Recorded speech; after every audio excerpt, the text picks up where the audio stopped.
Viewers আসসালামু আলাইকুম, সবাইকে আমার চ্যানেলের পক্ষ থেকে স্বাগত জানাচ্ছি। জাতীয় বিশ্ববিদ্যালয়ের ওয়েবসাইটে প্রকাশিত বিভিন্ন গুরুত্বপূর্ণ নোটিশের তথ্যগুলো আপনাদেরকে জানিয়ে থাকি। তারই ধারাবাহিকতায় আজকের এই ভিডিওতে 10 সেপ্টেম্বর প্রকাশিত একটি জরুরি নোটিশ নিয়ে আলোচনা করব। নোটিশটি হচ্ছে রেজাল্ট সংক্রান্ত, কোন পরীক্ষার রেজাল্ট প্রকাশিত হয়েছে এবং রেজাল্ট কিভাবে জানতে পারবেন সে তথ্যগুলো জানাবো। চলুন নোটিশটি দেখে নেওয়া যাক। এখানে যে বিষয়টি বলা হয়েছে যে একাডেমিক কাউন্সিল ও সিন্ডিকেটের অনুমোদন সাপেক্ষে জাতীয় বিশ্ববিদ্যালয়ের 2023 সালের BSc honours in computer science and engineering CSC প্রথম বর্ষ দ্বিতীয় সেমিস্টার পরীক্ষার চূড়ান্ত ফলাফল এত দ্বারা প্রকাশ করা হলো।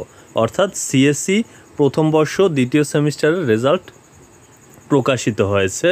জাতীয় বিশ্ববিদ্যালয়ের যে ওয়েবসাইট রয়েছে nu.ac.bd/result এই ওয়েবসাইটে প্রবেশ করে রেজিস্ট্রেশন নাম্বার এবং রোল নাম্বার সাবমিট করার মাধ্যমে কিন্তু আপনি আপনার রেজাল্টটি দেখতে পারবেন।